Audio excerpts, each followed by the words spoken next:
Alrighty guys, welcome back. It's your host, ID Jester. We're going to be doing a little bit of Fields of Fire from the basic Platoon and company training book that comes with inside the actual box. Inside the actual box. And so I figured, you know what would be a really cool idea? Since I was doing it myself, I was going through it. I said, you know what? I bet you there's other people that might like to see this out there. And, you know, it is Programmed Instructions 101. So, like, literally, there's like, you know, the first scenario is just moving units across the board. There's no enemies, there's no nothing. You just activate your headquarters and move units. That's all you're doing. And so you don't learn, you learn a few things, and then you go on the next scenario. And the next scenario is part 2, or the second part of the scenario is called Assault Course Run to Attacking an Enemy Position. So I figured, well, this one starts a little more interesting. So we're going to go ahead and do that one. We're going to start with this one. And if this goes well and people enjoy it, I will do more. So if you're interested and you're trying to learn the game and you're trying to like, oh, I'm going through this like this huge thick manual and you're like, just so much. But just come watch my video and maybe my video will help you learn it instead. Because we're basically, I'm going to go through it for you. I'm going to go through and do all the work for you. And all you have to do is sit back, have some coffee, have some Oreos, dip your little Oreos in your coffee, and you're sitting there getting fat while I do all the work for you, as usual. Anyways, here we go. I think we're headed over to, yeah, there we go. We're headed over to Tabletop Simulator, as you can see. Yeah, okay, it's working. Is it working? Yes, it's working. Great. All right. Let me check one thing first. I just want to check and make sure the sound level is good for everyone. Sound level's a little low. I'm going to turn it up. I don't know why. Crazy. All right. So again, I am not going to be changing anything other than I'm basically going to be just doing this stuff on the book and teaching you what they're trying to teach you in this little module. All right, so let's kind of go over it. So this is our setup right here. And again, if you go through part 1, you basically just learn about activating your headquarters. Your headquarters then can activate your different platoons and your different units and spend activations to move them. You're going to see all that stuff in this episode. So you're just trying to move up here. Now, in this episode, we know that there's an enemy up here, a light machine gun, a German light machine gun. And it's in a foxhole up here. So we know this information, and we've got them, so we know their location. So now it's about assaulting an enemy position. All right, so we're going to be starting, if you're following along and you got your little rule booklet out, this is going to be page 15. So again, the first, I don't know, 5 or 6 pages is just kind of overview. Then you go into how to set up the course is and what the goal of this is. And then like the first mission actually starts on page 9. And you move a bunch of units around and you go through turn 1, turn 2, turn 3, turn 4. And then you conclude with turn 6. So there you go. So I set this up in Tabletop Simulator using the same map and everything that they want you to see. All right, so here we go. Page 15, objective. The objective of run do is to add an enemy position. The enemy position is known normally. The enemy position is known and present on the map throughout. In this exercise, in addition to the counters we used in Run 1, you will need to foxhole fortifications and enemy activity hierarchy checks, which we'll show you all that information here shortly. All right, and then it shows you how to put out the map, and there is our map. We have our staging area here. If you're not familiar with Fields of Fire, I'm going to assume you know a little bit about some of the stuff. You have a staging area. This is all the area you're going to set up your units ahead of time. And then this is what we have. We have our first platoon headquarters. We have the first section of the first platoon, second section of the first platoon, third section of the first platoon. We have a mortar forward observer, we have a light machine gun, and we have an AT gun. These are all available to our first platoon headquarters. Again, over here is the new kind of sheet. You can see normally you would have a company headquarters. You would use the company headquarters to give orders to first platoon, second platoon, third platoon, maybe even fourth platoon. The company XO, the first sergeant, etc., etc., mortar sections, and all kinds of stuff. Obviously, this is very dumbed down, very limited. You're not needing to know a lot of this stuff. What we can see here is we have first platoon headquarters, and first platoon can activate all of its section, basically. First section, second section, and third section of the first platoon. All right, so we got the map set up, and we're going on to page number 16. Here we go. All right, weapons such as a machine gun and bazookas have limited ammunition in a normal game. This is not a normal game, okay? They're going to tell you this. In this scenario, we're just going to assume that you have unlimited ammunition. All right, we're not going to track ammunition. The mortar forward observer has 2 fire missions of 81 millimeter mortars and draws 2 cards when attempting to call for fire. This is all the information that you would have on your sheet, because this is the information you get when you set up the scenario, and when you're setting up your scenario sheet, you would put all this information down and write it down on your sheet here. But obviously, we can't do that here in this little module. And they don't want you to anyway, so they're kind of just outlining things here. All right, so if successful, a mortar attack will put a volume of fire -3 marker, and so that's what this is here. And a preparing a mission, fire mission. There's all kinds of different markers here, but I'm just getting out the ones that we're going to need to know. All right, the important part and what it's trying to show you is, in this scenario specifically, is about line of sight on the cards. So line of sight on the cards, you can see this woods here is surrounded by a green border. And the green border basically means that you can see into it, but you can't see past it. Unlike the open fields, which are open, and they have a white border, which white borders you can see through. So, as an example, I'm just going to grab a couple cubes up here.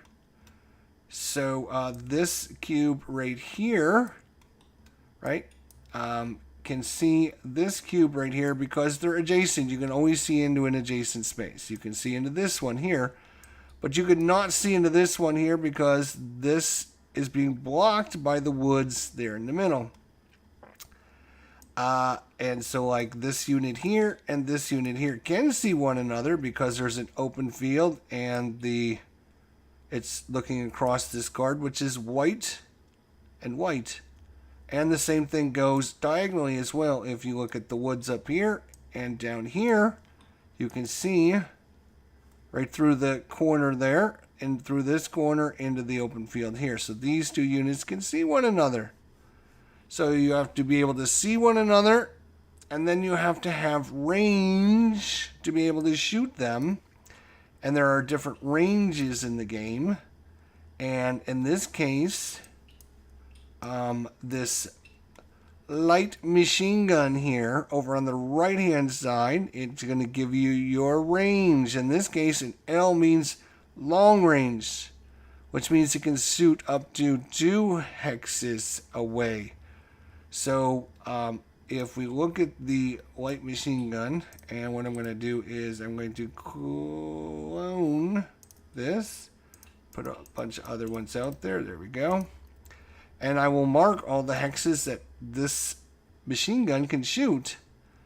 So he can shoot here because it's adjacent. That's no problem. He can shoot this space because it's adjacent.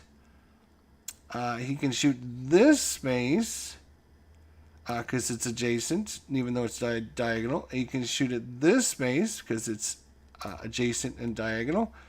He can shoot at this space here because it's adjacent. But he can also shoot at this space right here because he's got long range and he's got a clear line of sight. So anywhere within these red cubes is where this machine gun could target one of our units.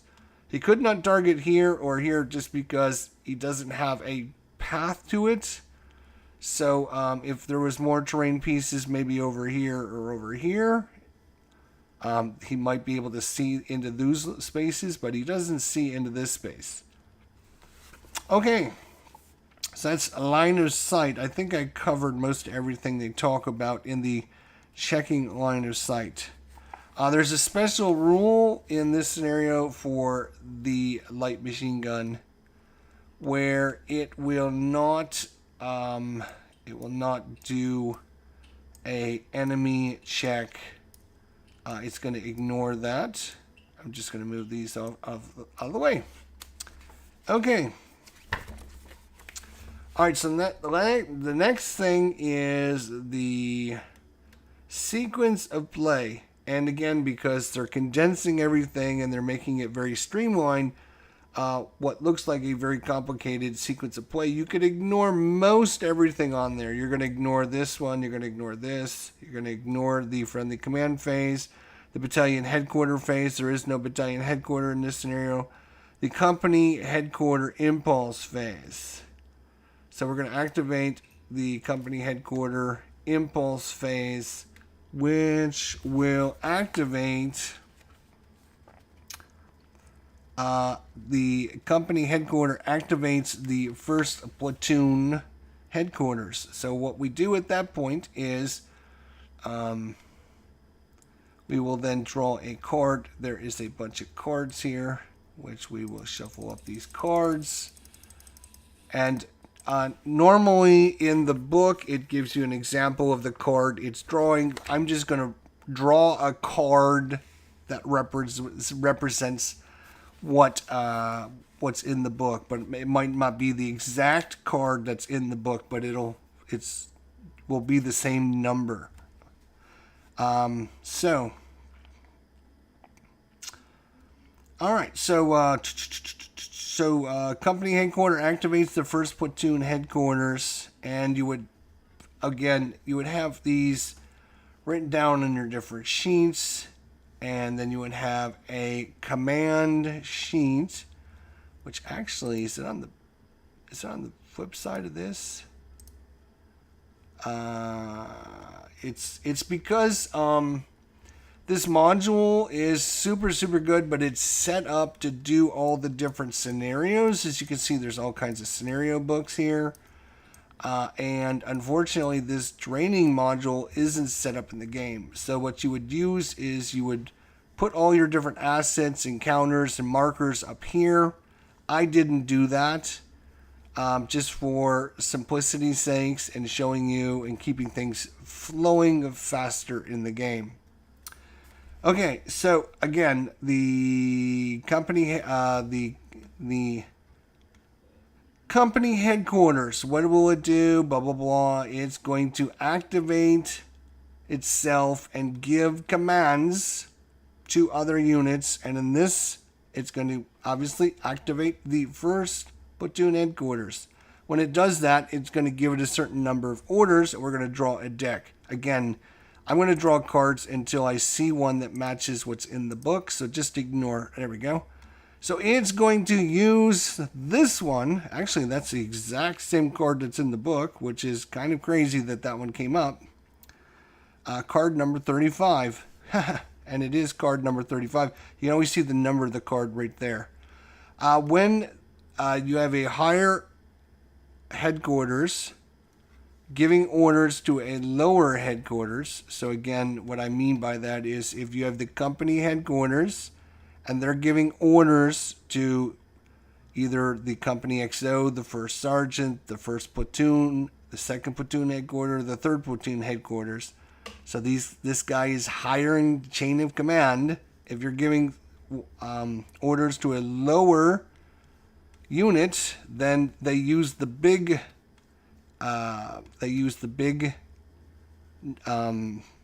helmet number as opposed to the little number. We'll talk about the little number later, but for now, you just know that it's going to be 3 orders.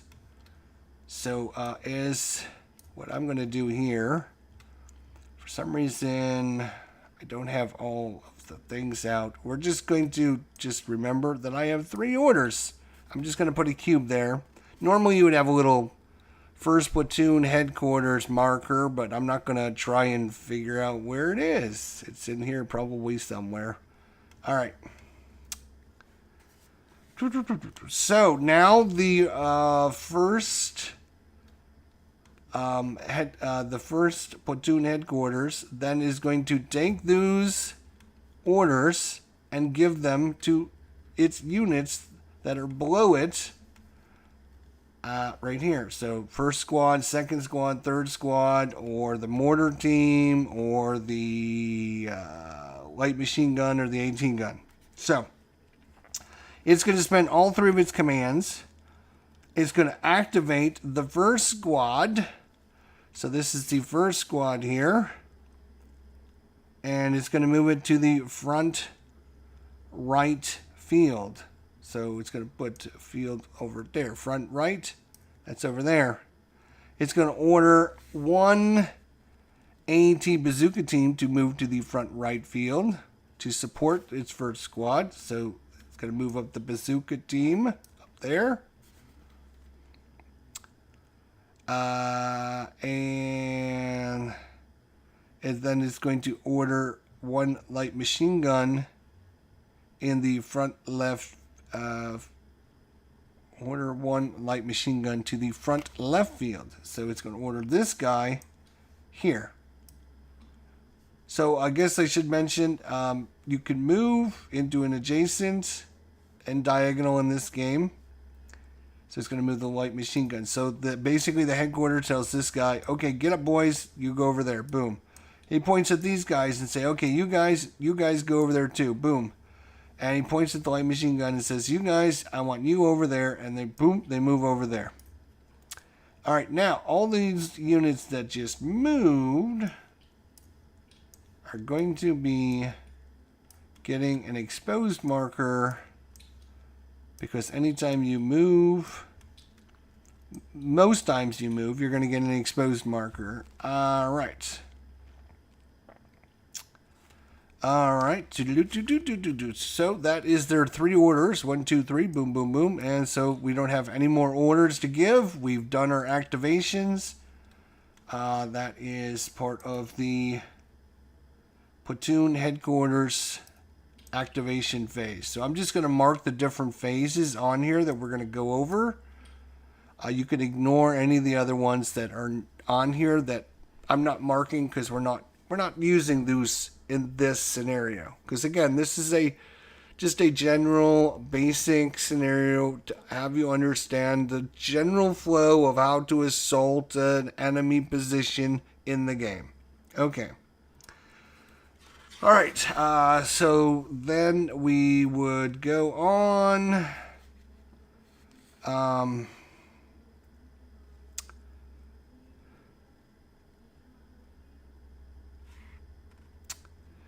Okay. So then we're going to move down to the general impulse activation. So there is no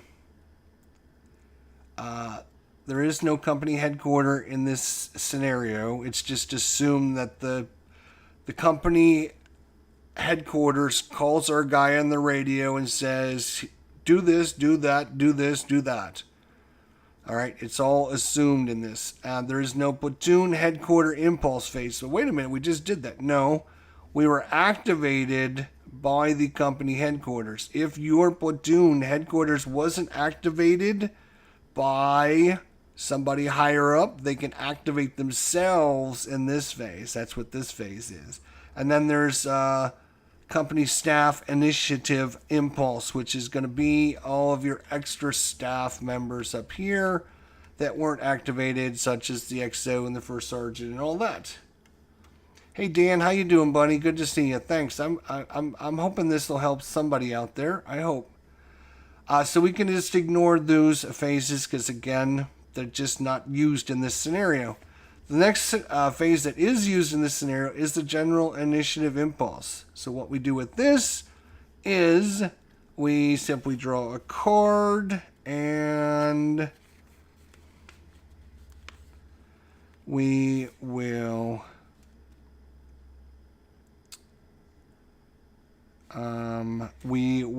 get to activate.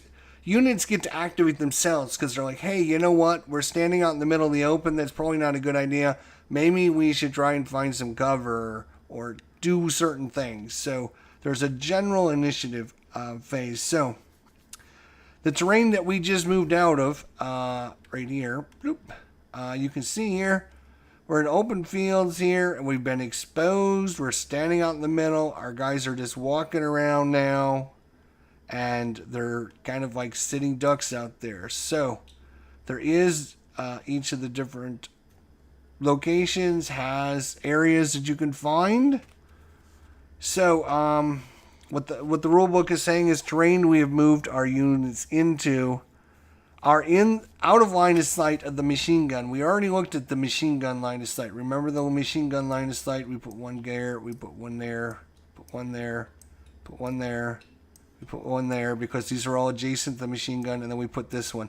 These are not actually in its line of sight. So we don't have to worry about being shot right now. Because we know this. Normally, you don't know where the enemy is and what they are going into the scenario. It's always a random roll and everything. So this is, again, a weird situation they're setting up just to have you learn a few things, okay? All right. All right, exposed markers. Yes. By splitting our forces and approaching from two directions, we can minimize the amount of number of our units that will be hit by the light machine gun. Of course, we can only do this because because we know the light machine gun is there. Enemy units will not always be so lucky to be located, which is another one of the big problems. I'm considering getting the upgrade to the deluxe edition. I have the 2008 edition of Fields of Fire and Fields of Fire 2. I have Fields of Fire and Fields of Fire 2. I have them both. And I've got the expansion pack for the Ardennes expansion pack that came out a year or two ago. But I still got this as well. Because I think it's going to be worth it in the long run to have just more stuff and more ways to learn the game and more ways to play the game. I think is going to be good. All right, so we're gonna move on to the next activation phase, which is going to be we would go up here, check for enemy headquarters events. We're going to ignore that. Enemy activation check. We can ignore that. Nobody's been captured. Nobody's retiring. We can ignore that. There is no combat or vehicles in this phase. There is no fire missions. There is... oh, I'm sorry. Wait a minute. There is... Right, there's a special rule on the enemy activity check. Now, there's a special rule. So, normally you would roll on this chart to find out what the enemy does. But in this scenario, basically the enemy is just going to stay right where it is. The light machine gun is going to use deliberate defense. So there is enemy defensive activity check hierarchy. So this is to find out what the enemies do. This is how the AI works, right? If the AI is defensive, you would look at this chart. If the AI is offensive, you would look at this chart. And anytime you have a pinned or a damaged enemy unit, you would look at this chart. So depending on which, what the posture of the enemy is, in this case, they're being defensive. And then there are three different ways. There are delay, there is hasty, and then there is deliberate. And what you're basically going to do is you're going to look down this list to find the first thing that matches what the enemy is currently doing, right? So is it on the same card as an opposing unit and not undercover? No. Is it on the same card as opposing unit and undercover? No. Is it got a, is it an A or G explanation point or an H with an out of ammo marker? No. Is it not under fire and no line of sight to an opposing unit? Yes. So the special rule, again, for this scenario only is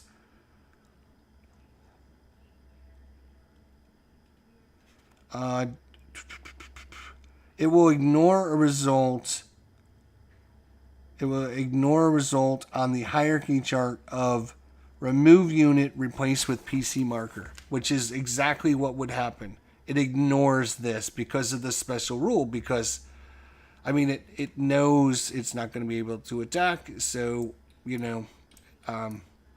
normally at that point, this enemy would disappear because we would not know what happens to this enemy. But in this scenario, we don't have to worry about that, which is nice.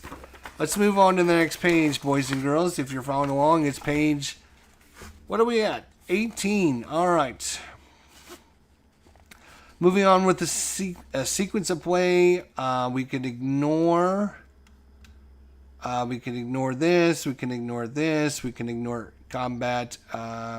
We could ignore fire missions, potential contact missions, pin recovery segment, and cleanup. So that's it. We're going to ignore all the rest of that stuff. So while this looks like a whole bunch of things to do, we're basically only activating like 4 sections of the whole process we're using. All right, we're going to move on to turn 2. There's a turn marker right here. Well, it would be up here, but for some reason I don't have that. So what we'll do is we'll just move one of these up here. Turn 2. We're going on to turn 2, and we're going to start over again. And okay, so we would ignore this because we're not using this. It's not a defensive mission, so we don't have to do any of this. Again, there is no battalion headquarters. We go right into the company headquarters, activating itself, and it's going to give units to guess who? That's right, the 1st Platoon headquarters.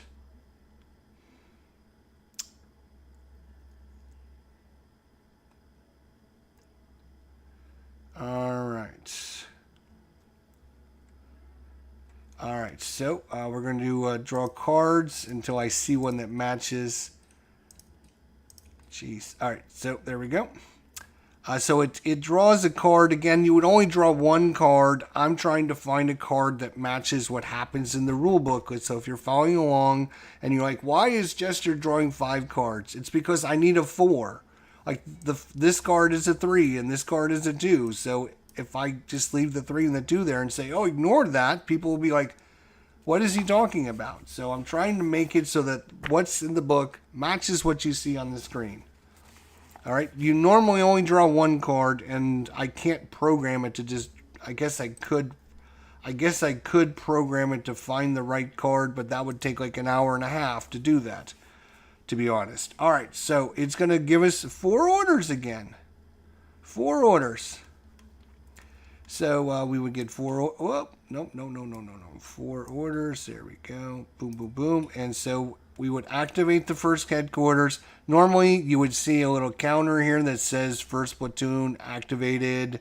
It look exactly like this. As a matter of fact, if I was maybe smart, could I find that without taking like an hour and a half? No, probably not. German, Korean, North Korea, US, Vietnam, US, add Korea.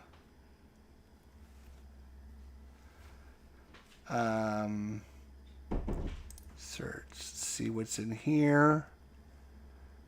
No, it's not in there.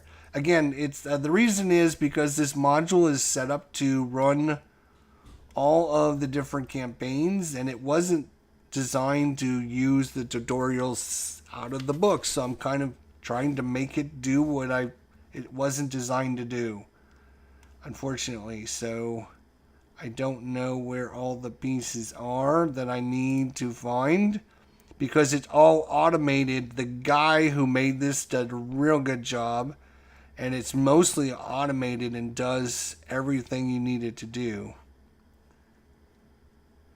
And yeah, the counter looks just like that, but I don't know where that counter is. So these are all the German units, right? Yeah, I don't know where those units are at. I apologize. So I'm just trying to give you the background information. Did I enjoy my time with Dungeon Crusade? To talk to my friend Roger, the creator. Looks like he stopped by. Yes, Roger did stop by. He introduced himself. I'm hoping to actually do an interview with Roger sometime. You should email him and tell him to get in touch with me.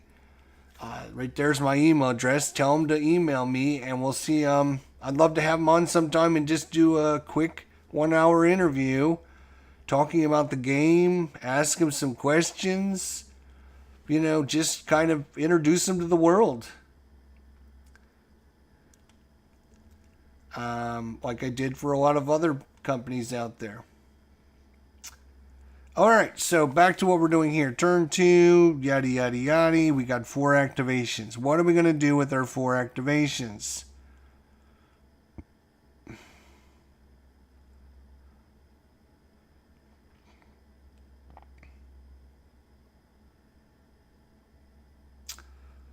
All right, so first platoon headquarters is going to spend 2 commands. The first command is going to do is it's going to activate itself to move straight forward into the orchard. Move itself to the front right open field. So it's going to move over here. And it's going to be, at the end of the round, all these exposed markers go away at the end of the round. I apologize about that. Normally you just hit the cleanup button and all that stuff would go away. So the platoon headquarters spends an activation and moves up, so it's going to be exposed. And then it's going to tell this unit right here, move into the orchard, boys, go get them. And because that unit moved, it's going to be exposed. All right, immediately, and before first platoon headquarters can spend any more commands, the German light machine gun opens up on our squad. Because we've already told you, it can see here, it can see here, it can see here, it can see here, it can see here, it can see here. As soon as someone, and this takes a little bit to wrap your head around, but as soon as someone in this game can see somebody else, they automatically fire. There is no fire order in this game. You can move units, you can reposition them, you can rally them, you can do all those. Firing is done automatically. In fact, they will continue to fire. When you don't want them to fire, you have to actually tell them to stop firing, because they will just continually fire until somebody says stop. So as soon as this guy in the woods here sees our guys walking through the orchard, he's going to light them up. And this is where you immediately activate, and he's going to put down a PDF. Now there are PDFs here. There we go. All right, now here's the thing. Let's rotate it to the left. So this hex, or this location, is firing into this location. But our guys can also see into these guys. These guys, again, normally when you're playing this game, you don't get to automatically see the enemy. In this scenario, you do. All right, so and so now we look at the PDF is between, and if one guy was shooting and the other guy couldn't, like if this guy was hidden and we didn't know where he was, then this marker would be not like that, but it would be like this. Let's say if this guy was hidden, like not spotted. I think there's a... No, that's not it. Where is the unspotted? There. So if this guy was unspotted, if we don't see this guy, he would shoot at us because we're out in the open moving through the orchard. But in this case, that's not the case. We know the enemy's there. They're hiding in the woods, and so this is going to be a duel. We're going to be shooting at one another. Now the next thing you do is you figure out what kind of firepower they're shooting at one another. All right, and you also make sure you're within range and line of sight. Obviously, they can see one another because they're adjacent.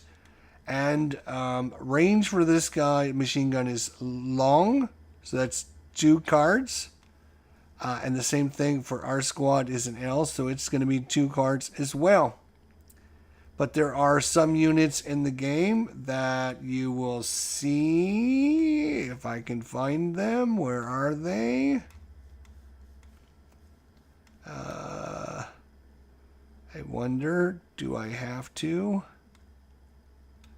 Let's see here. I'm gonna clone this and not do that.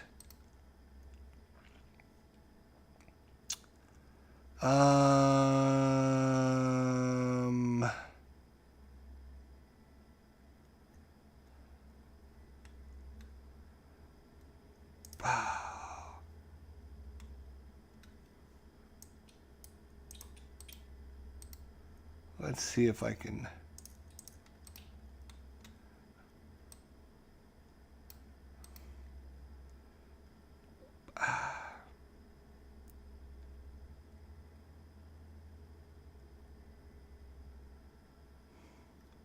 Wanted to see if there's a way to critical hit demo, grenade, concentrate fire, pull casualty. If I pull a casualty, yeah, that's not exactly what I want, because all that's going to do is make him a 2-step unit. I was going to try and show you.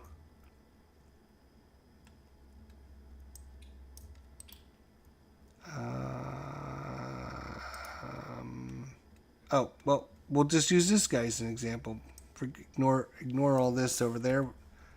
Ignore this. Just delete that. Delete. Get out of here. Go away. Go! I said go. Get. You guys, get out of here. All right. So you see this guy is a C, which is a close, which means he can only shoot 1 hex away, or 1 space away. So he can only shoot at adjacent cards. So if this guy here in the woods was over here and these two saw one another through the open field, the light machine gun could shoot at our guy, but our guy could not shoot back because he just doesn't have the range. And in our case, we don't have to worry about that because we have long range, we're adjacent, he has long range. Basically, they both see one another and they just open up and just go to town on one another. Now, the last thing we need to do is we need to add a volume of fire to find out how much lead is coming into each of the different locations. You can tell that by looking at the left side of the counter. And in this case, the S stands for small arms fire. They're using, single shot, grands, and just rifles, and maybe a Tommy machine gun or something, short range or something like that. Obviously, so we have a small arms are being shot into the woods. Now, obviously, this is an A, which means it's automatic fire. And automatic fire is just tearing up into ours. So when we look, we will look at the automatic fire one, not the small arms fire. We'll look at the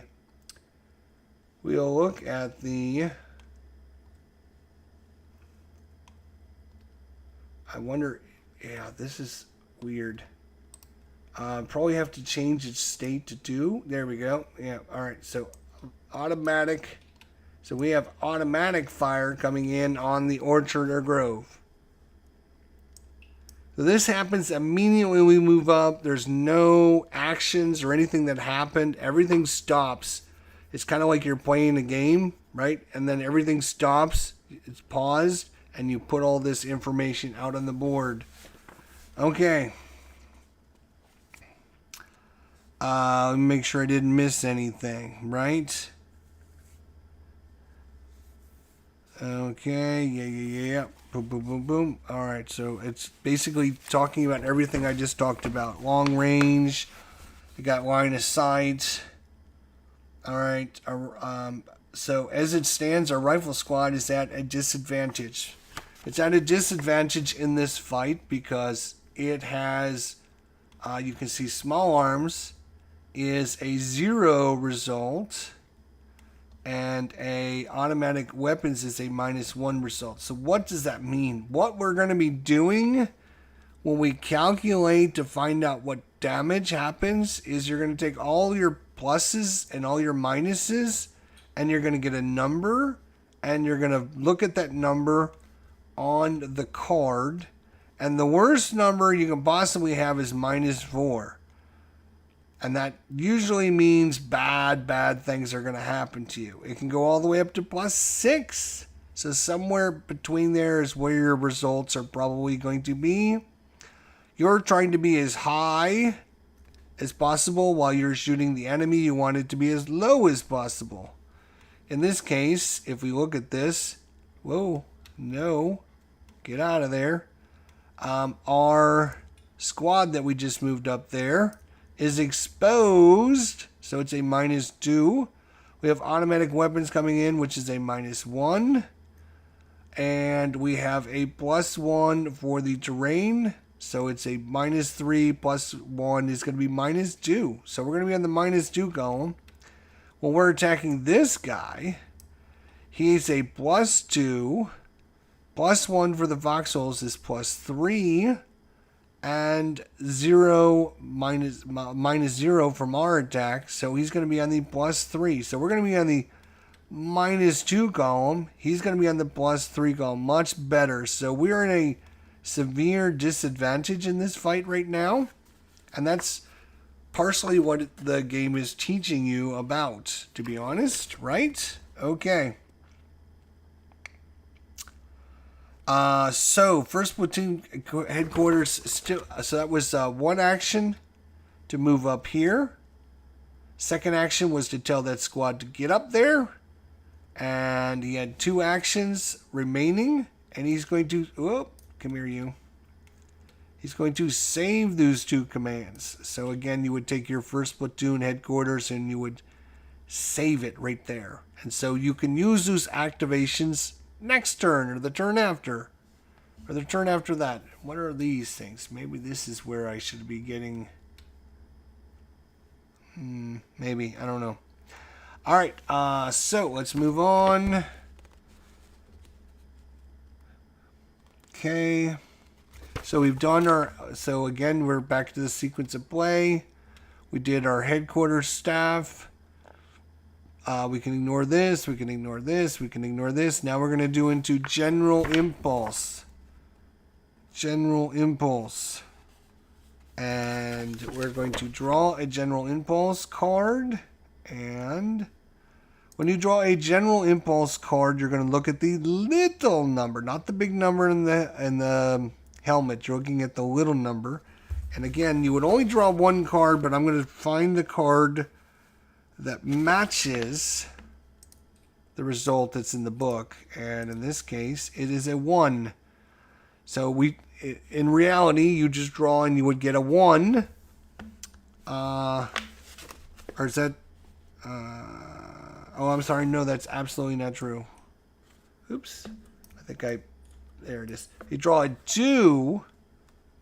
And with general commands, whenever you are activating a single platoon mission, you half this number. So because we're a single platoon, we half our number. Normally would be at 2. So we're going to get 1 general order command. So basically one of our guys out there can try to do something. So which guy are we going to try to do something with?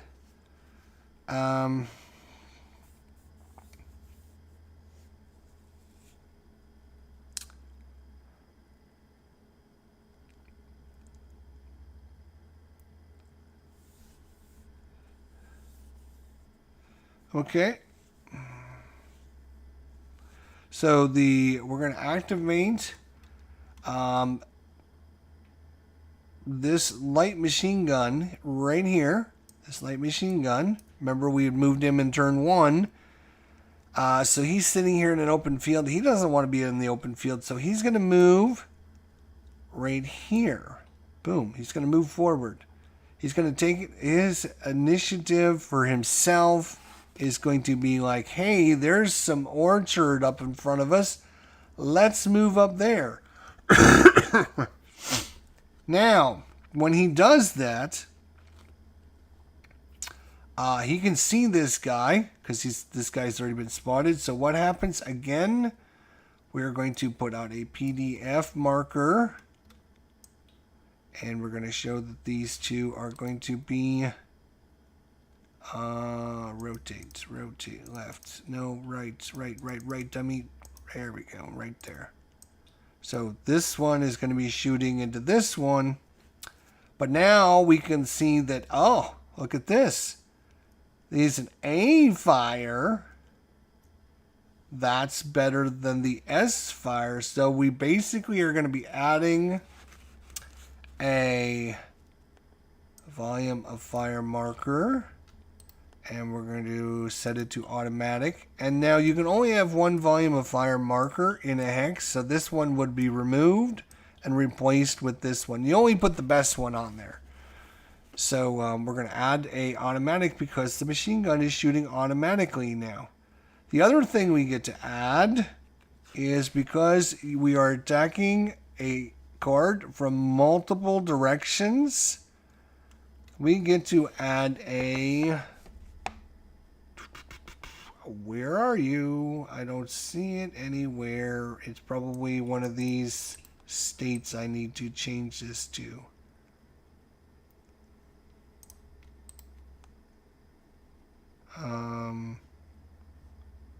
Wait, what? Oh, right there it is, crossfire. So because we're attacking him from multiple locations, we get a plus, or we get a -1 to the firepower on this hex now. All right, which is much better than it was looking just a minute ago, right? Yes, it is, because now when we calculate this guy, he's a +2, +1 for the voxels is +3. He's -1 for the automatic weapons. He's a -1 for the crossfire. He's going to be at only +1 now, as opposed to +3. He's going to be a +1. So that was a pretty good general order there.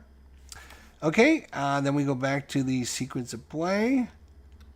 Now we are going to activate this section. Oh, the first thing we're going to do here is we're going to look at this, and we're actually going to be doing the enemy defensive activation check. And it's going to be different now because he's being attacked from multiple different locations. He has units in line of sight. He's got all kinds of things. So let's see what comes up. He's not on the same card. See.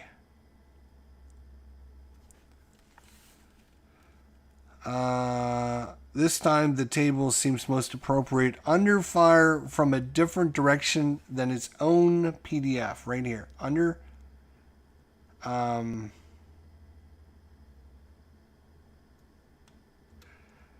fire from a different direction to its own PDF. So it is shooting, right? It is shooting over here at the orchard. And our orchards are shooting back, right? And then these guys come up and hear all this, and then they're like, oh, right over there. And they're laying it down in there, right? So we know what's going on. We can hear it. We know what's going on. Well, the game knows this too. Like, it knows, like, I am being attacked from a direction that I am not shooting. So we're going to roll to find out what the AI wants to do about this. What does it want to do? Does it want to continue shooting at this guy? Does it want to shoot at this guy? Does it want to run away? What does it want to do? So in this case, whenever this comes up, you're going to look under deliberate defense and under fire from a different direction, its own PDF. You will see that it's listing different actions and a number. In this case, it is a 1, 2, 3, or 4. So we're going to roll a random D4. Every one of these cards at the very bottom of it has a random 2, a random 3, a random 4, 5, 6, 7, 8, 9, 10, 11, 12. So if I'm looking for a random 4, I'm going to be drawing the next card, and I'm going to look at whatever number this is. That'll tell us what the enemy is going to choose to do. It's the AI bot system working, right? All right. I'm looking for which number he rolled. Okay, and now I want to draw a card that matches the same number. Again, in reality, you would only draw one card and you would look at it, but I'm going to find a card that matches the result that's in the rule booklet. And there we go. So he draws, in reality, a 3. So we look at action number 3. Action number 3 says shift PDF to direction of incoming fire. So he's going to shift his fire from over here to over here. So he's going to shift his PDF to the direction of the incoming fire. So we're going to change all of this here. So this is going to flip over, and it's actually going to rotate around because it's just us shooting this guy. But this guy is now shooting back and forth here. This volume of fire is gone, and it's going to come over here. Oh, this guy should be exposed because he just moved up. And nothing should change up there, correct? If I'm not mistaken.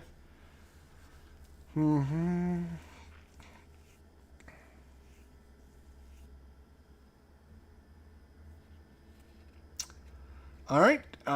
So now it's time to move on. So that was the enemy activation. Again, try always, as Tony from Tony's Board Life says, make sure you follow the sequence of play, right?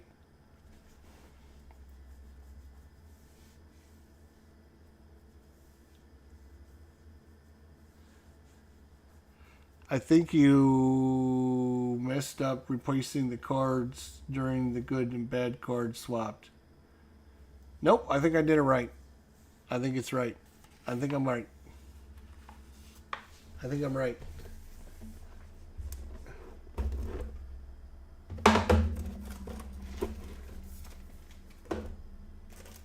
I know you're just looking out for me, and I appreciate that, but I will... The cards that are wrong are going to have a -1 modifier and also have a multi-story. So this one has the multi-story, and the rest of these are -1, -1, -1, -1, -1, -1, -1, -1, -1, -1, -1, -1, -1, -1, -1, -1, and -1. Yep, I'm right. I'm right. I'm right. You should know that. I'm always right. You should know that. I'm right. Yep, those are the ones that should be replaced. Yep. Please don't let it. Please don't get the cards you want to have in your deck are the ones that say +1, not -1. Yeah. Okay. So now we are going to add a phase here because we can ignore this, we can ignore this, we can ignore this, but we cannot ignore this now because there's potential combat effects. Here we go. 3.7.4. Alright, so for each infantry card with a volume of fire marker, you're going to do this basically, blah, blah, blah, blah. Alright, so what the book likes to have you do is check. Alright, so we're going to check up here first. Again, they get +2 for the woods.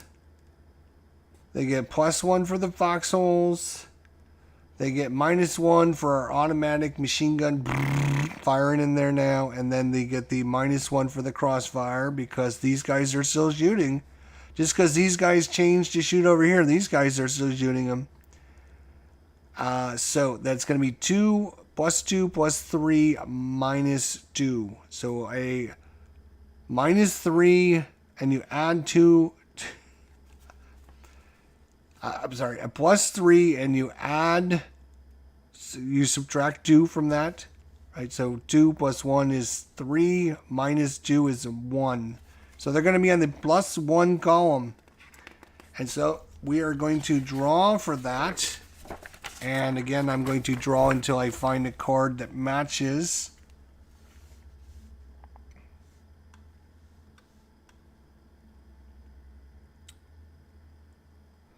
Okay, so again, you would normally just draw 1, but I'm going to find one under the +1 section. We're going to look at the +1 section.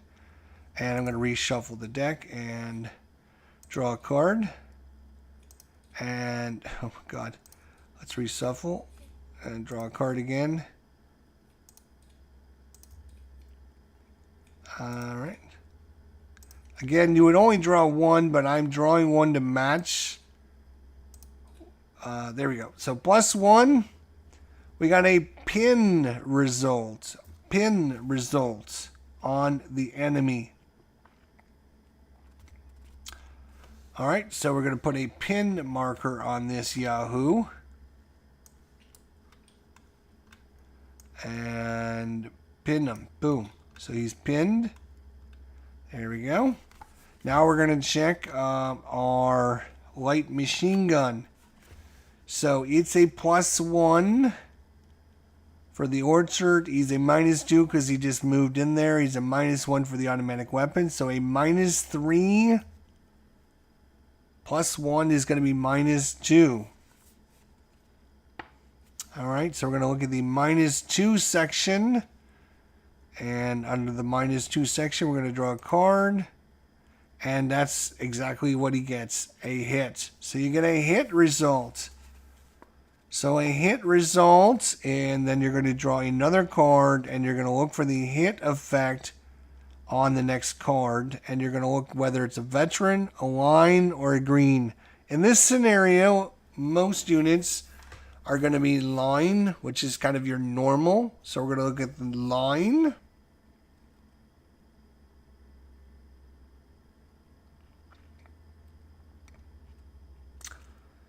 And I am going to get a card that matches the result I need. So give me a second here as I try and find one that will match. Oh my god. And no. And is that the one I'm looking for? No. Oh my god.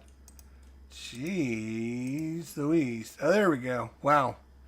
That obviously is not a very common result, but they probably want to show off what it can do. And this, you see the result for our line is L and C. Okay. So,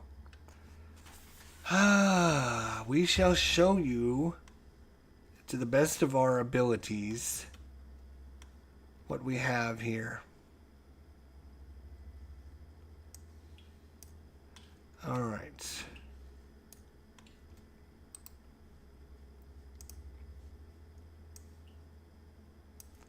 I think I'm going to do it this way.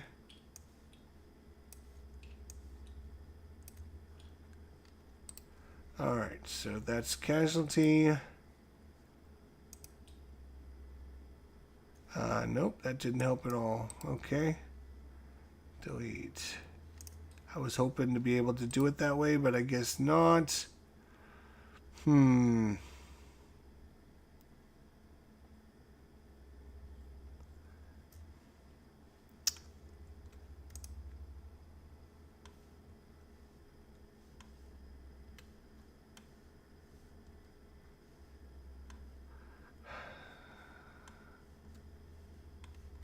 Like maybe up here. Let's see. Nope. Doesn't look like it's up there at all. I don't know where these markers are. Damn it.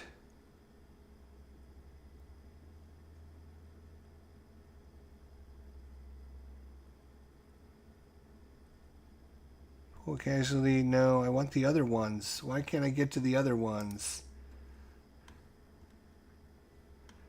Unless the tokens are out here somewhere that I can't see.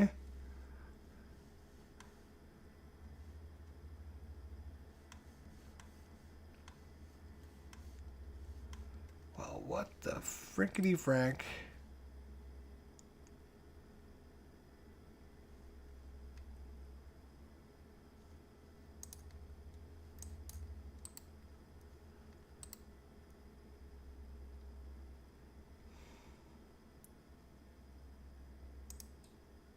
Yeah, that just adds a casualty. I don't need a casualty. What I would like to do is show you guys the different states that people could end up becoming. So that would be super cool, but unfortunately, I'm not smart enough to know how to operate this module, I guess. Unfortunately. What a bummer.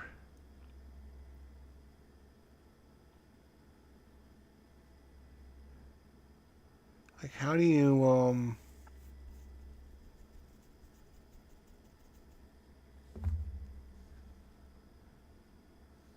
how do you go to a litter team? Where's the litter team? Like, how do I get to a litter team? I don't know.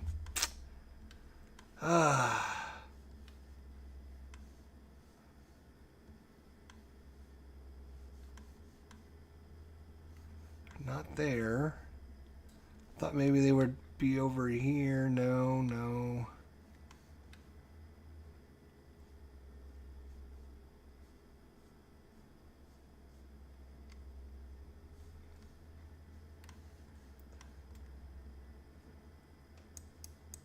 There's nothing in there. No.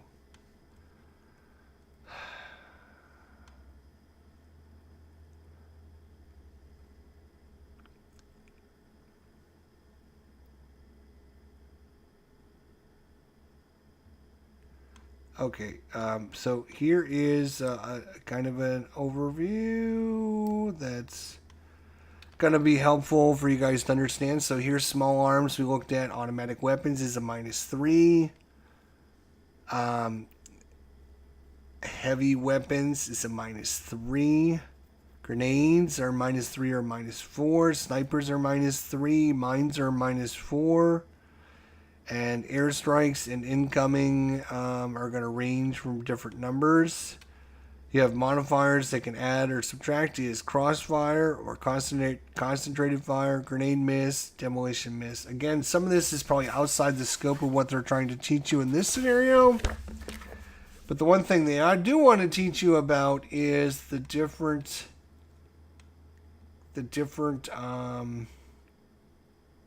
okay, here, we'll do it like this. This will work. This will work. All right, so from the worst of the bunch, the worstest of the bunch is going to be casualties. Like, this is the casualty marker. Like, if you get casualties, they're just, you're not going to be able to do anything with them ever again. They're just done. They're wounded or killed or whatever you want to, simulate. The next step up is paralyzed. They're basically frozen in fear. They can't fire. They can't move. They can't really do anything. They are just paralyzed in fear. They can't really do anything. The next step up from that is a litter team, which basically means they are... and here's kind of outlines what each of them can do. A paralyzed team, again, down at the bottom, is the worst. It cannot shoot. Volume of fire is none. It can move to an adjacent card, but only if the card is a staging area or it's got friendly units on it and it's got nobody shooting at it. They will only move to an adjacent area if it's a staging area or if it's friendly occupied and it's got no volume of fire going into it. If you rally the paralyzed team, they will go into a litter team. No combat allowed, and they're considered green units. Litter team is the next step up. No volume of fire. They can move or infiltrate into an adjacent card. We haven't talked about infiltrate, but they can.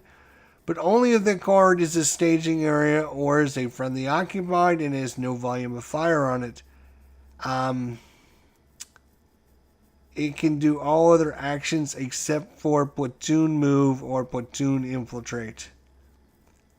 If you rally these guys, they will be converted into a fire team, which is the next step up. They can't do combat, they're considered green, and they are subject to capture. So if an enemy unit's in that hex, boom, they're captured. The other thing with the litter team, I believe, is that they can carry casualties with them. If there's any casualty markers on their space, that's why they have the little stretchers on there. They can actually carry casualties out with them. The next step up is the fire team. A fire team looks like this. Notice it's a close combat. They can move or infiltrate into an adjacent card, but only if the card is a staging area or it's friendly occupied and has no volume of fire on it. It can do all other actions except for a platoon move or a platoon infiltrate. If you convert a fire team, you convert them to an assault team. All actions except call for fire from on-map mortars or off-map firing agencies, platoon grenade attacks, and platoon concentrating fires. They are also considered green. Assault teams are kind of your bestest of the best. Whenever you're talking about solo LAT units, which are going to look like this. They can do all actions except for platoon move and platoon infiltrate. If you convert them, you can convert them into a fire team, into a supplemental squad, or you can reconstitute a squad if there's enough of them there. all actions except for platoon grenade attack or platoon concentrated fire, blah, blah, blah. So you can kind of see. And then pinned is basically there's nothing wrong with the unit. It's not been damaged. There's nothing wrong other than it's pinned. And when it's pinned, it will be reduced to pinned, all pinned +2, which is another marker we'll look at in another scenario. You can attempt to seek cover. You can move within your card. You can move to an adjacent card, but only if the card is a staging area or is friendly occupied and has no volume of fire on it. You can attempt to rally and move your pin marker. No combat restrictions. And you are the same experience level as your unit normally is. Okay, and so that's kind of the hierarchy. The best is being pinned. Assault teams, then fire teams, then litter teams, then barrel line team, and then of course your casualties. That's kind of the going up and down the chart and that's what I was trying to show you, but I can't find where all these litter teams and everything are. Okay. I apologize, this is taking longer than it probably should, but I'm going into more details than what probably I should be doing for this scenario. But I'm trying to share multiple things to help you learn going forward. Okay, so in the actual book, our light machine gun, again, is... we did roll for them. Yes, we did roll for them. And they got a L and a C. Alright, so what happens is you can see that this is a one little pip unit. Unlike our squad, who's like three little pips. Where is our squad? Here's our squad. He's got 3 little pips on it. So if you have 1 little pip on it and you draw a card that has multiple actions, what this is saying is the first little pip turns into a L unit, a line unit. The second little pip turns into a casualty. So of the 3 pips, 1 turns into a line team and the second one turns into a casualty. Well, as we can see, fortunately for us, this is only a single pip unit. So it is going to turn into a litter team. I'm sorry, an L is a litter team, yes. So, again, why I can't find litter team on here anywhere. Why am I missing it? No. Expose, cover, pinned.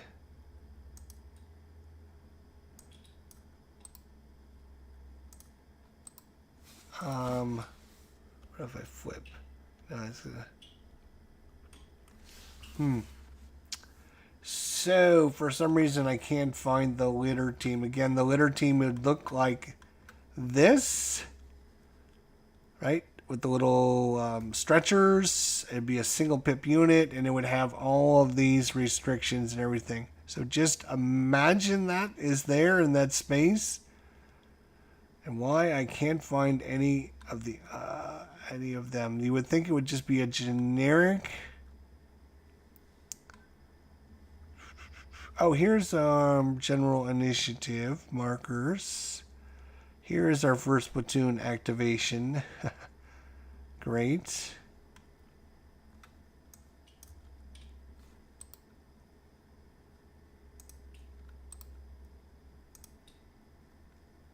That just tells us how many pips are there. It doesn't change. It doesn't change its state like... Alright, well, I'm going to move on because I'm not going to be worried about it too much longer. That's for sure. So we'll just assume this is a litter team. It's a litter team now. It's in trouble, and it becomes pinned. Anytime a unit, it gets... all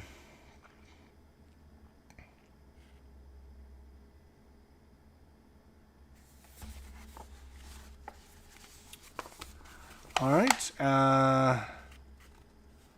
So the exposed markers come off now. Bloop. Exposed markers again. This is no longer a light machine gun. It is a litter team. So this marker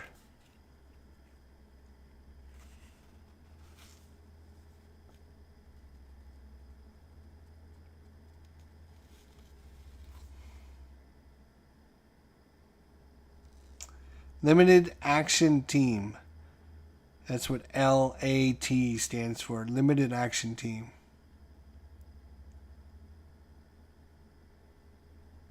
So the light machine gun is no longer recoverable. The main weapon has been damaged, lost. Their surviving crew are in no mood to continue fighting. The crew can be rallied later to a more useful combat state, but the machine gun is gone.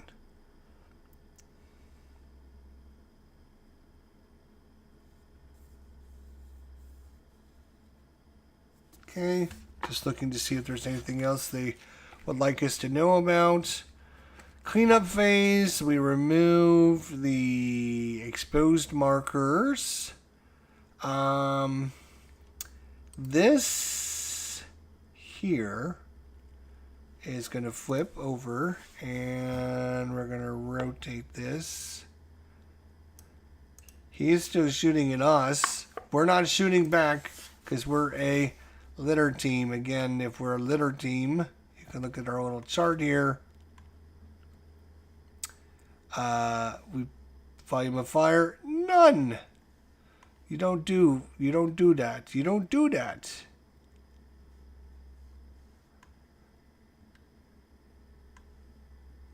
Okay.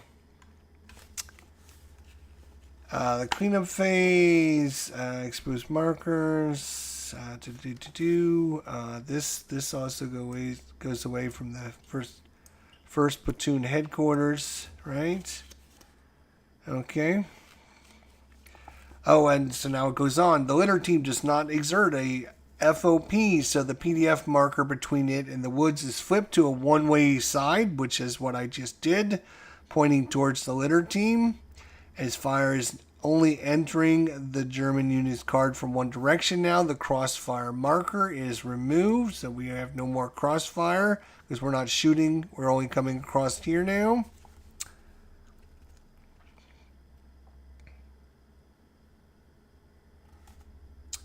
And this is now reduced to a small arms again because we're only using the small arms from this unit shooting up there. So once again, the light machine gun has the advantage against us. The German light machine gun is pinned, which means it can no longer fire effectively. Oh, right. So, there is a marker called, and where is it? Where are you, bad boy? Where are you?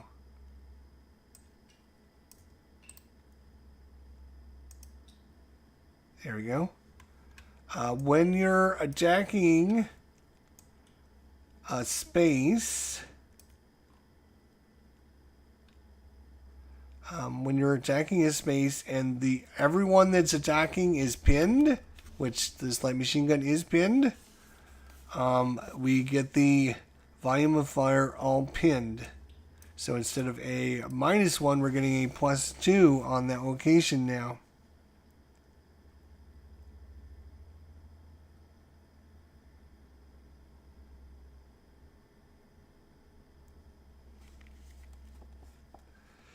Alright, we've lost our machine gun, but the team itself is recoverable. More importantly, we have the German light machine gun pinned down. Things are more or less moving according to plan. Now we have to achieve all the things only 2 actions from our action menu. Note on limited team. Hit results. Okay, we're going on to turn 3, it looks like. Moving on to turn 3. Okay, up here is turn 3. We're going on to turn 3. Boom, boom, boom.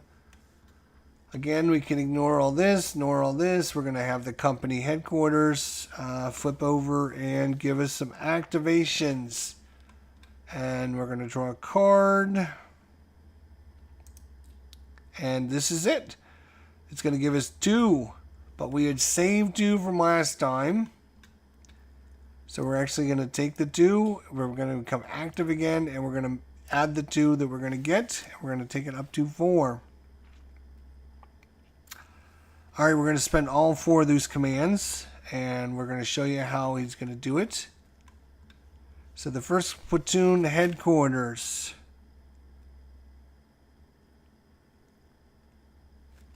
Is going to tell the AT gun to move forward 1 space.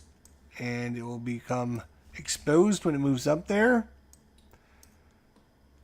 It's going to be like, go help those guys up there. They're under attack. Go get them. Go help. It's going to move itself back to the staging area, which it will become exposed, but it doesn't matter because nothing can shoot the staging area. And then it's going to tell the mortar forward observer to move straight forward into the open field.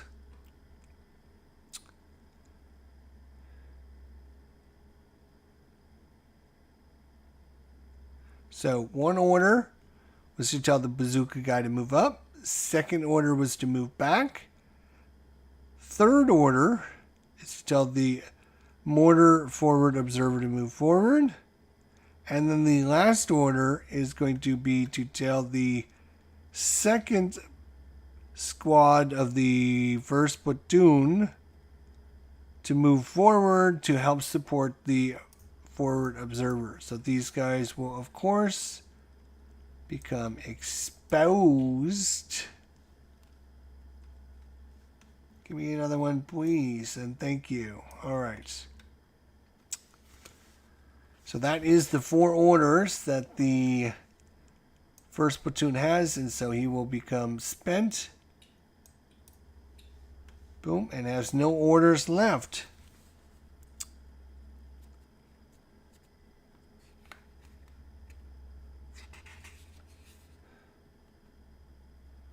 Okay, so this is the other thing to keep in mind, is as soon as these guys, oh, not this guy moves up. Remember, these guys have long range, so you can see 2 cards, 1, 2. So these guys can shoot one another now, or this guy can shoot this guy. So he would put a PDF marker here. And we would get our crossfire back because once again we got fire coming in from 2 different directions.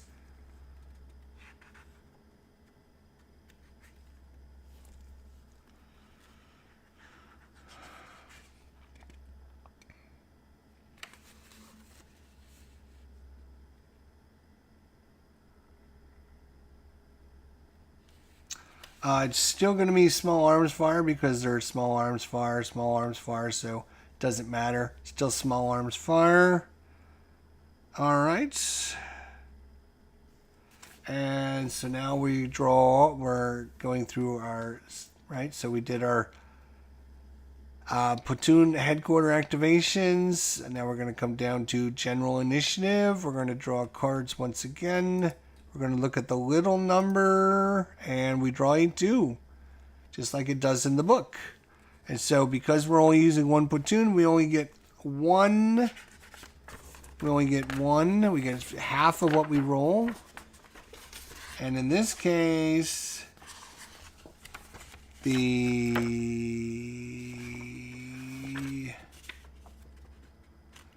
we're going to activate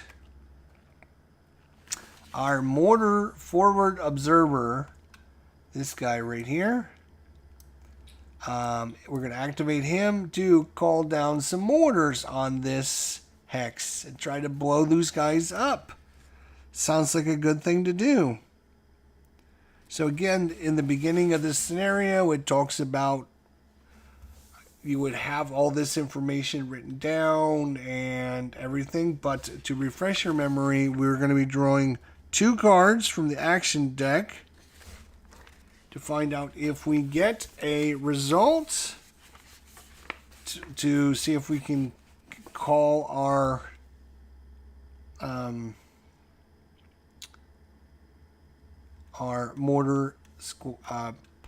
mortars in. And so you would normally draw 2 cards, but I'm going to draw until I go. Look at that. So the 2 cards I draw, one of them has a little explosion, which means it's successful.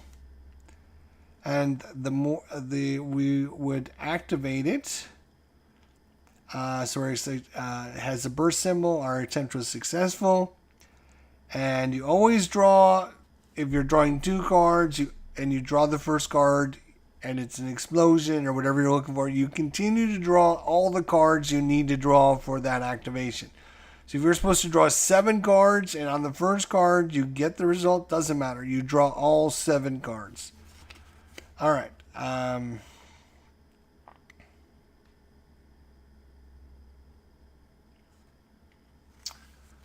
All right, so we are putting out a call. Oh my God.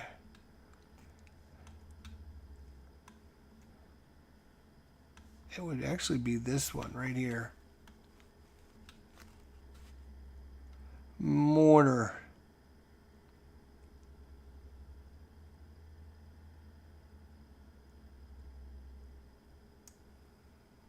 Alright, so mortar concentration right there. So we're going to put that on the hex. Boom, because it was successful in our card draw. And we take a -3 pending fire marker, which is this one here. Adding that to the hex.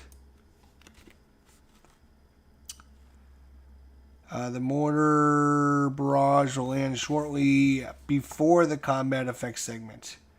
In addition, we take a mortar concentration marker and also place it on the card. The concentration marker makes it easier to call for fire in the same location later in the mission. That's what this is for. If we decide later on we want to bring down another mortar on that same spot, it'll be easier because we'll get extra draws for that. All right. Let's see. Is there anything else?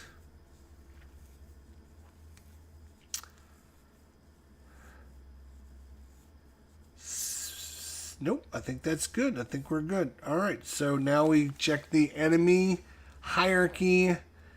The enemy higher HQ event we ignore. We go right into the enemy activation segment. Right, so we're going to find out what the enemy wants to do. And right now it is looking for pinned under covers. So again, because it's pinned, or you're going to look at all these results. You're going to ignore this now and look at this results.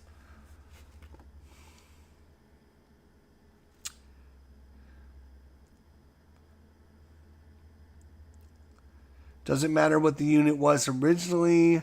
All limited action teams or pin units use this chart. We're working from the top. We work our way down the chart and we find a situation which matches the current one. Pin under cover, right there. Pin under cover. And if it had a leader or no leader. It's got no leader. It's got no leader.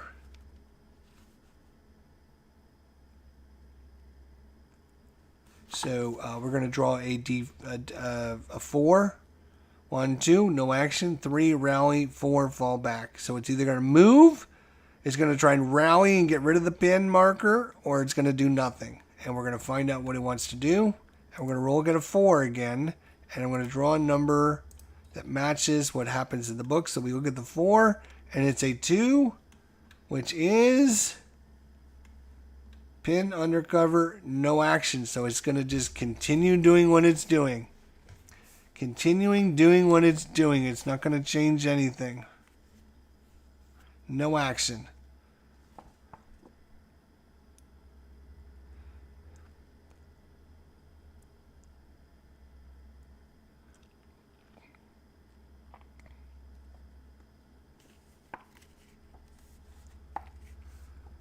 All right, we double check. So we do have to check this time the capture segment, because we do have a paralyzed or littered team, but it is alone. It's not in a hex with the unit. If this unit had moved into that hex, it could capture this guy, because remember, it's a litter unit, even though we don't know where the litter units are.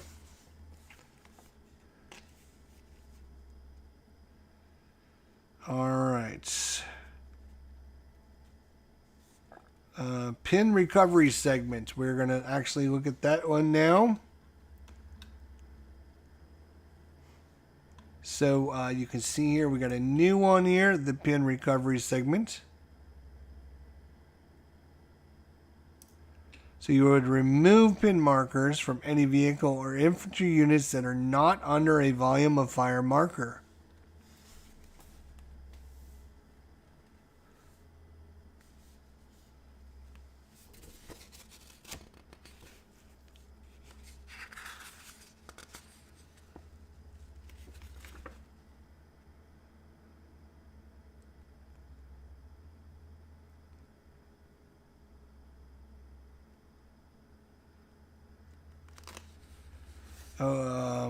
Oh, right. So, one of the things about this fire mission update segment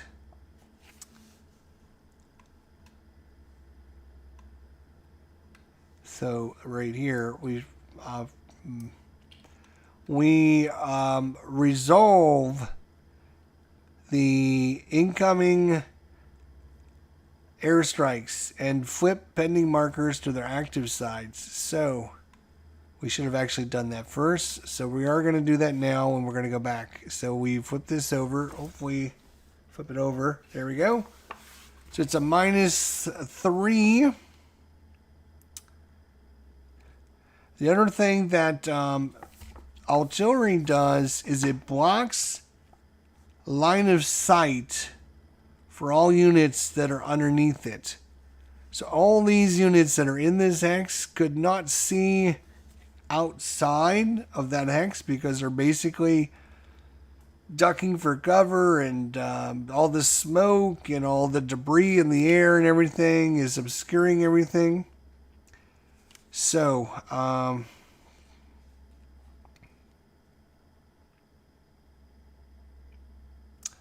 incoming mortar and artillery block line of sight. More specifically, it blocks all line of sight for any unit under it, and also blocks the fire of anyone trying to shoot through it to the cards beyond. So if we were over here, let's say we had a bunch of units here, and we wanted to shoot over here, we couldn't, because we couldn't see through this hex anymore, because of the artillery. Artillery will block line of sight into the hex, or out of the hex, not into the hex, out of the hex, or through the hex. So this PDF marker goes away, which removes his volume of fire marker, which is going to be very helpful here in a second. Right? Because we're checking the fire, we're doing the fire mission update segment. From there, fire mission update segment, we resolve any potential contacts, which we're not doing in this scenario. But then we go to the pin recovery segment. And again, I just said any unit that is currently pinned that does not have a volume of fire marker on his card anymore is no longer pinned. So our litter team, again, this is no longer a light machine gun. This is a litter team. And it's driving me crazy that I cannot make it a litter team.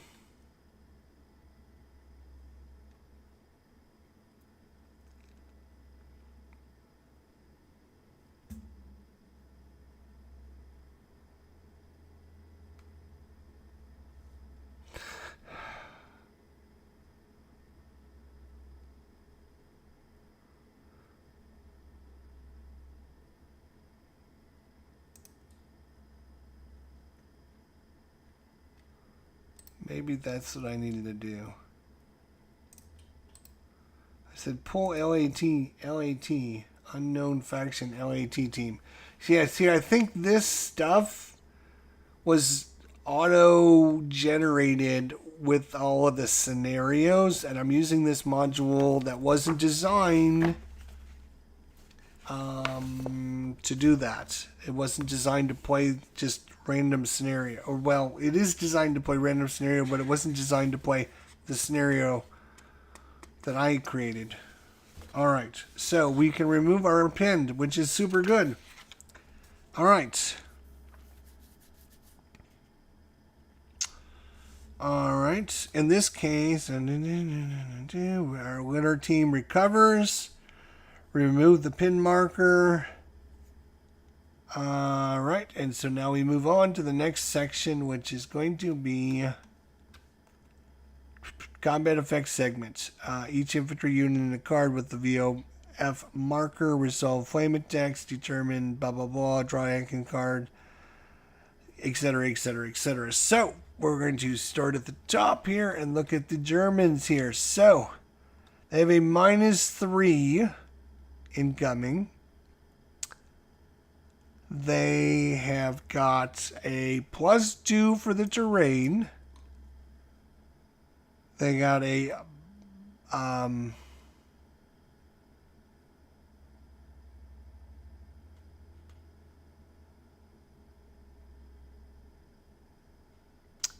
burst icon.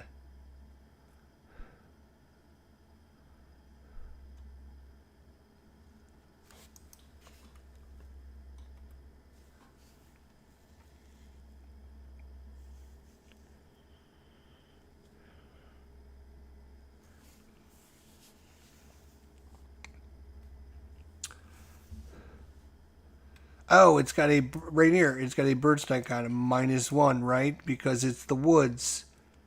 Right, so you got a +2, -1, -3. You have a foxholes for a +1. So let's put all the pluses together. +2, +3.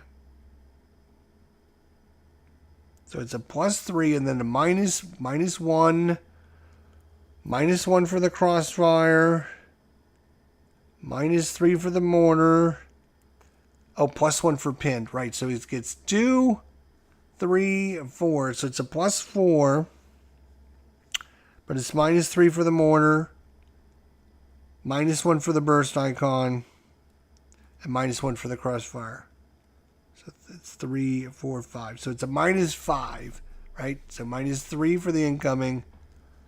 -1 for the burst icon, and -1 for the crossfire. So, which, yes.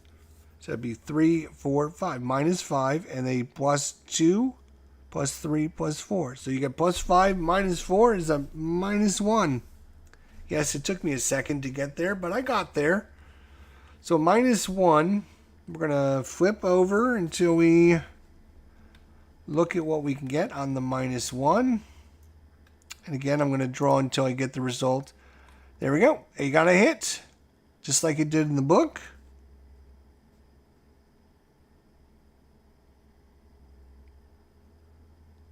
All right, and now we're going to look for the hit example, and I'm going to draw until I get a result that matches what's in the book again.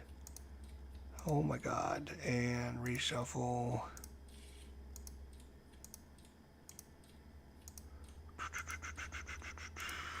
Wow.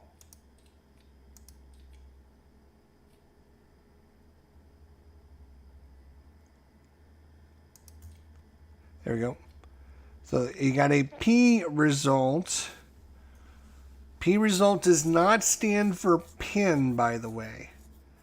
P result stands for paralyzed. So he is turned into a paralyzed unit. Which again, if we look at our states of terribleness, right? The worst is casualties. C results, worst. Paralyzed, P results are second worst. L results, litter teams are third worst. The F, fire teams, and then the A, assault teams. So in those order. So casualties, paralyzed, litter teams are your kind of your three worst in that order. CPL.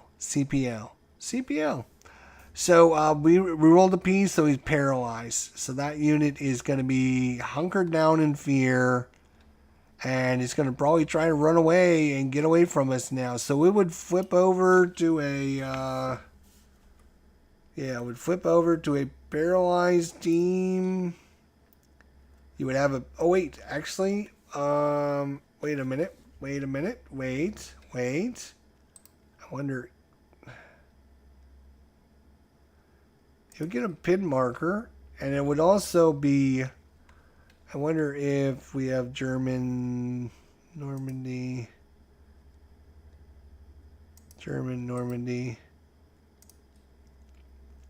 Is there any results up here?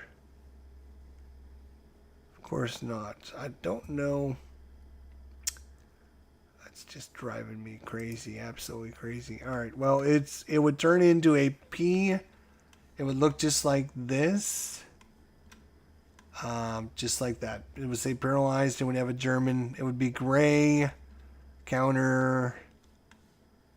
That's... would just be...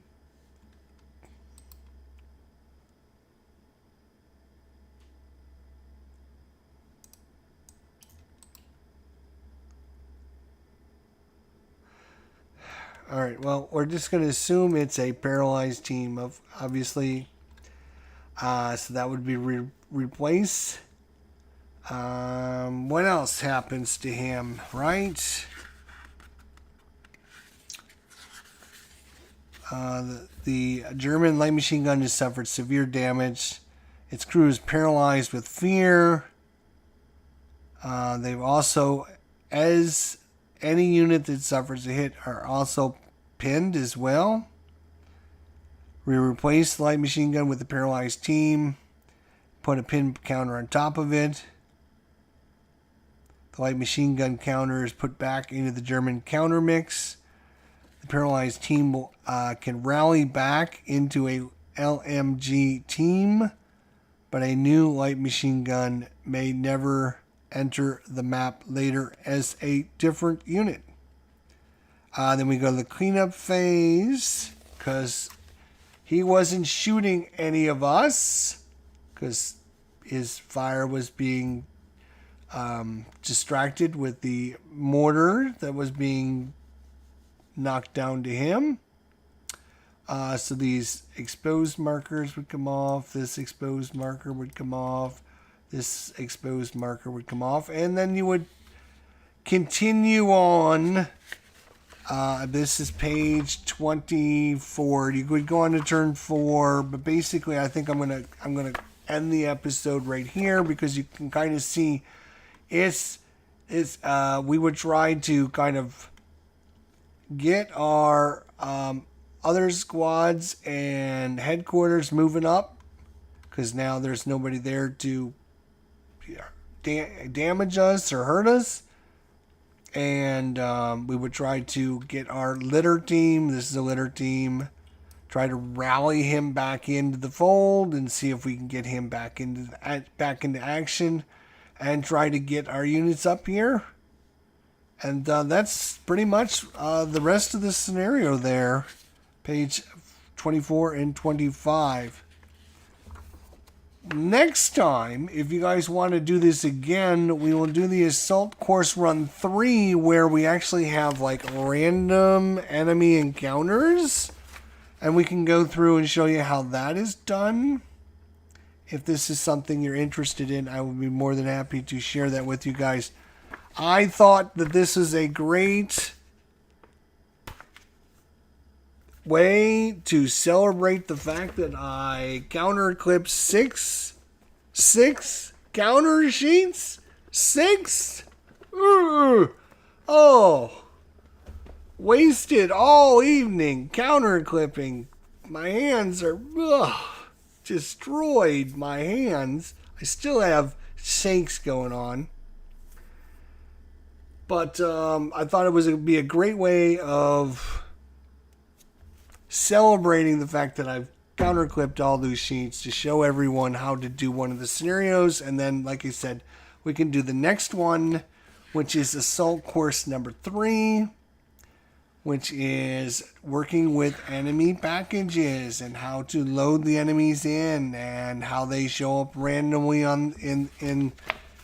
randomly, and sometimes you won't know where they're at. You won't be able to spot them, and it'll be a very good example to show you how to do things like potential contact draws. So that is this part of the game right here, where we have marker A, B, C, and we've got different engagements. How many cards are we drawing?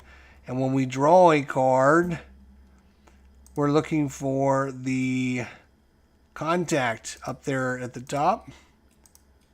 And if we draw like 6 cards and we don't have anything that says contact, then we don't get any bad things that happen, which is good. Usually a good thing. Nope, there's a contact one though. So if it says contact, that means, yeah, you stumbled upon something, and then you're going to be drawing. You're not going to be drawing anything. You're going to be drawing to find out what enemy you have stumbled upon based upon the package that was designed for this scenario that we'll be dealing with. So that is a look at scenario number, I think it's number 2. The first scenario is very simple. Again, you're just moving. This is a little bit more involved, where you have to learn the core mechanisms of the game and understand, how things happen. And so hopefully this has been helpful. If it did help you, let me know in the comments section down below. I would love to hear your comments. And hopefully, if you guys enjoy this, I look forward to doing more videos for you guys. And I appreciate any comments, thoughts, suggestions, whatever. And if you know where the frickin' litter team is in this module, let me know. For the love of God, it's driving me crazy that I can't find it. I don't know where it is. And yes, I can pin a unit. And I can pull. I'm wondering if I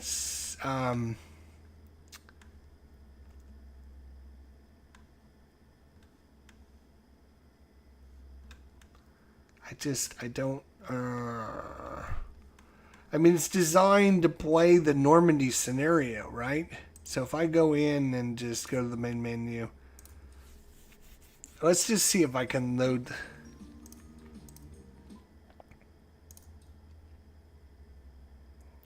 Alright, so here's kind of like the default load, where you can load the Normandy campaign, the Normandy free play. Maybe that's what I need to do, is load the Normandy free play. Let's see what happens if I click that.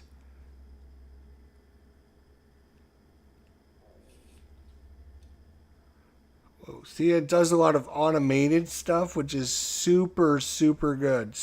Oh, look. It put this down here. It added all of the counters. I guess I should have done. Look at that. There's first platoon headquarters, markers. That's... Oh, here's the Germans here. All right. This is their squads, right? Yeah, this is their squads. Oh, it came out of here. So there's an assault team. There's an assault team. Where do I get the... Oh, there we go. Fire team. Then...